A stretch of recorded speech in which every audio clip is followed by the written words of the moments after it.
खबर उत्तर प्रदेश के कौशाम्बी जनपद से, जहां आज दोपहर करीब 1:30 बजे कांग्रेस पार्टी के राष्ट्रीय सचिव सुशील पासी का भव्य स्वागत किया गया। यह स्वागत कार्यक्रम 0 पॉइंट चौराहा नबीपुर के पास माइनॉरिटी कांग्रेस की जिला अध्यक्ष सरवरे आलम के कार्यालय पर किया गया। सरवरे आलम द्वारा सुशील पासी को अंग वस्त्र पहनाकर बिहार राज्य का प्रभारी बनाए जाने की बधाई दी। मीडिया से बात करते हुए सुशील पासी ने जाति जनगणना को लेकर कई बातें रखी। जिंदाबाद जिंदाबाद जिंदाबाद राहुल गांधी जिंदाबाद जिंदाबाद जिंदाबाद राहुल गांधी जिंदाबाद जिंदाबाद जिंदाबाद। सर, जाति जनगणना क्यों जरूरी है और कांग्रेस पार्टी इतना प्रेशर क्यों दे रही है जाति जनगणना? नहीं, जाति जनगणना इसलिए ज़रूरी है कि इस देश में 1872 में जब अंग्रेज़ों ने यहाँ पर जनगणना कराई थी और फिर आपके 1931 में भी 30 में भी जाति जनगणना हुई, वो इसलिए हुई कि इस देश में जातियाँ हैं, जातियों के आधार पर उत्पीड़न है, जातियों के आधार पर शोषण है, जातियों के आधार पर इस देश में ऊंचा और नीचा है, देश की गरीबी भी जातीय आधार पर है। तो इस देश में जो भौतिक संसाधन है, जो अधिकार है, इन सबको देने के लिए निश्चित तौर पर कोई न कोई डेटा, कोई न कोई आंकड़ा होना चाहिए। और इस देश में जब तक आंकड़ा नहीं होगा, अगर इस देश में विधवा पेंशन भी देना है या कोई भी योजना लागू करनी है तो उसके लिए डाटा की ज़रूरत है। तो इस देश में अगर जो वंचित जातियां हैं, जो शोषित जातियां हैं, आखिर वो क्या कर रही हैं, उनके पास क्या संसाधन है। एक उदाहरण मैं आपको देता हूं। बंजारा एक जाति है, नट, ये वो जातियां हैं जिनको विमुक्त जातियां कहते हैं। ये वो जातियां हैं देश में अंग्रेज़ों से लड़ती थी और उसके बाद इस देश में उनके ऊपर तमाम तरह के अधिनियम लागू करके उनको प्रताड़ित किया गया था। आज इनकी स्थिति क्या है? तो जो विमुक्त जातियां हैं, आज इस देश में मोटा मोटा 15 करोड़ से ज़्यादा आबादी है, जिनको हम खाना बदोश कहते हैं। यानी इस देश में मदारी एक जाति होती है, बंजारा एक जाति होती है, नट एक जाति होती है, ऐसी तमाम जातियां। आप इनको कह सकते हैं कि वो अपना निजी घर भी नहीं बनाते हैं, खाना बदोश जिंदगी जीते हैं। तो ऐसी हजारों जातियां इस देश में क्या कर रही हैं, उनकी शैक्षिक योग्यता कितनी है, वो विकास की मुख्यधारा पे कितनी पहुंची है, कितना उनको पहुंचना बाकी है। इस देश में जब तक हर जाति धर्म के लोगों को न्याय नहीं मिलेगा, सामाजिक आर्थिक राजनीतिक न्याय देने के लिए हमारे देश के संविधान निर्माताओं ने प्रस्तावना में पहला शब्द लिखा है कि भारत के प्रत्येक नागरिक को हम सामाजिक आर्थिक राजनीतिक न्याय देंगे। तो न्याय देने के लिए इस देश में जाति जनगणना जरूरी है।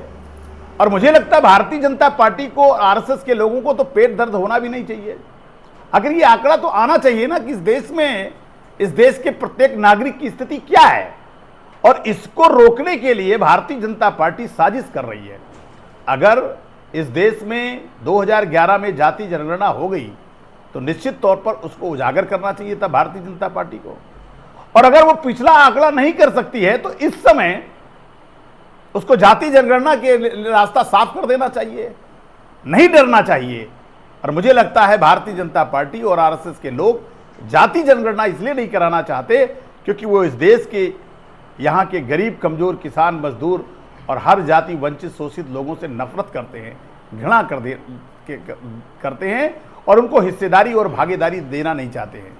तो मैं आपसे ये कहना चाहता हूँ कि जाति जनगणना इसलिए जरूरी है क्योंकि इस देश में हर जाति धर्म के लोगों को हमें भागीदारी देनी है और हमें हिस्सेदारी देनी है। और यही बात हमारे जननायक राहुल गांधी जी कहते हैं। अगर इस देश की सरकार, मोदी सरकार इसको करेगी तो करेगी, वरना इस देश के जननायक राहुल गांधी जी निश्चित तौर पर जाति जनगणना करा करके इस देश के हर जाति मजहब के लोगों को, उनको हिस्सेदारी देंगे, उनको भागीदारी देंगे। अभी 2 राज्य में चुनाव होने, कश्मीर में चुनाव हो चुके हैं और हरियाणा में चुनाव होने बाकी है। क्या लगता है कांग्रेस का परफॉर्मेंस क्या रहेगा? नहीं, हम दोनों प्रदेशों में सरकार बनाने जा रहे हैं और निश्चित तौर पर भारतीय जनता पार्टी डरी हुई है क्योंकि किसी भी समय केंद्र की सरकार गड़बड़ झाला स्थिति में पहुंच चुकी है। कभी भी तख्ता पलट हो सकता है तो डरे डरे से इस समय इस देश के प्रधानमंत्री जी हैं और इसीलिए उनका जो इस समय उस देश का शासन नहीं चला पा रहे हैं और उनका शासन कोई और चला रहा है। भाजपा, आरएसएस और मोदी सरकार, ये तीनों में ऐसी नूरा कुश्ती चल रही है, या यूँ कह सकते हैं कि एक दूसरे को गिराने और बढ़ाने में इससे देश का नुकसान हो रहा है। क्योंकि आरएसएस बीजेपी चाहती है कि इस समय मोदी की सरकार को कैसे अपने और ताकत से लड़ जाए, और मोदी जी ना आरएसएस की सुनते हैं ना भाजपा की सुनते हैं, सिर्फ केवल अडानी की सुन रहे हैं।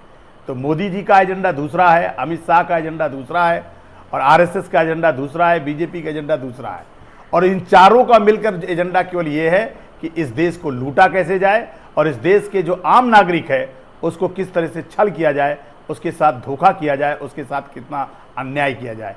और इसीलिए भारतीय जनता पार्टी का जो शासनकाल है वो भारत के इतिहास में अन्याय काल के रूप में याद किया जाएगा।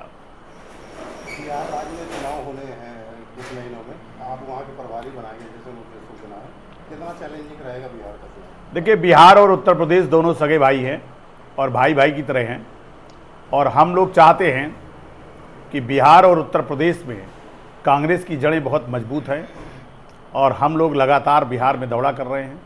उत्तर प्रदेश में भी आज आपके बीच में कौशाम्बी और इलाहाबाद में आज 2-3 महापुरुषों का आज उनकी जयंती है। भारत के गौरवशाली इतिहास में महात्मा गांधी जी 2 अक्टूबर को उनकी जयंती मनाई जाती है, और दूसरे प्रधानमंत्री लाल बहादुर शास्त्री जी जो सादगी के प्रतीक थे उनकी जयंती मनाई जाती है, और तीसरे जो स्वतंत्रता संग्राम सेनानी और आपके संविधान सभा के सदस्य मशरुद्दीन पासी जी, उनकी भी जयंती 2 अक्टूबर को मनाई जाती है, और वो इसी कौशाम्बी और इलाहाबाद के रहने वाले थे और 3 बार वो लोकसभा के सदस्य बने थे। तो आज कांग्रेस के पास जो गौरवशाली इतिहास है उसको लेकर के पूरे उत्तर प्रदेश में, पूरे देश में और बिहार में गया था। वहाँ जनता में एक सत्ता परिवर्तन की जो भूख होती है वो जनमानस में है, और आप देखिएगा कि 2025 में जब चुनाव होगा तो वहाँ कांग्रेस के बलबूते बिहार में सरकार बनेगी। अभी कुछ दिनों पहले विदेश यात्रा में राहुल गांधी जी थे, जिनको भाजपा के लोगों का कहना है कि देश की उन्होंने कहीं ना कहीं इंसल्ट की जैसी बातें कही गई, कितना सत्यता है इन बातों में, क्या कहेंगे? भाजपा झूठ, पाखंड और अन्याय के अलावा कुछ नहीं जानती है। उन्होंने राहुल गांधी जी की स्पीच को, डिबेट को सुना नहीं, समझा नहीं, या जानबूझ करके नज़रअंदाज किया। ये ताली बजाने वाले लोग हैं और थाली बजाने वाले लोग हैं, ये राहुल जी को नहीं समझ सकते हैं।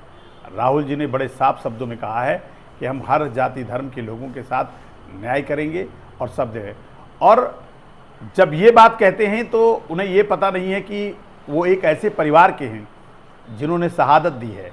उनका पूरा खानदान देश के लिए मर मिटा है, और देश की एकता के लिए, देश की मोहब्बत के लिए हजारों किलोमीटर तक राहुल गांधी जी पैदल चलते हैं, और इस देश के लोगों को एक दूसरे में भाईचारा बना करके इस देश को मजबूती के लिए वो लगातार आंदोलन कर रहे हैं। और भारतीय जनता पार्टी केवल नफरत पैदा कर रही है, जाति से जाति में नफरत पैदा करना, धर्म से धर्म को लड़ाने का काम करना। जो नफरत का काम है वो राहुल गांधी जी मोहब्बत से उसको दूर करना चाहते हैं। तो हम चाहते हैं कि राहुल गांधी जी के विचारों का और राहुल गांधी के सपनों का भारत हम लोग बनाना चाहते हैं, और उसी मकसद से आज कौशाम्बी में हमारे तमजीद भाई, शाहिद सिद्दीकी जी, ऐसे तमाम साथियों के साथ मिलकर के हम लोग अभी इलाहाबाद पहुंचेंगे, और वहां पर भी हम लोग एक मोहब्बत का पैगाम देने के लिए, इन 3 महापुरुषों की जयंती बनाने के लिए आपके इलाहाबाद, प्रयागराज, झूसी में हम लोग पहुंच रहे हैं, और वहां पर हम अपने महापुरुषों को याद करेंगे जो सत्य और अहिंसा के लिए, सादगी के लिए और इस देश की एकता और अखंडता के लिए ये महापुरुष जाने जाते हैं। मुहब्बत की बातें क्या 2 राज्य में कांग्रेस पार्टी समझा पाई है अभी जहाँ चुनाव होगा?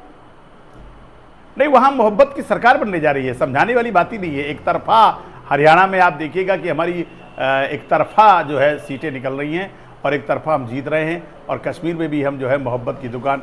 तो अब तो निश्चित तौर पर देश की जनता ने मोहब्बत की दुकान राहुल गांधी के विचारों के साथ चल पड़ी है, और इसीलिए भारतीय जनता पार्टी बौखला रही है।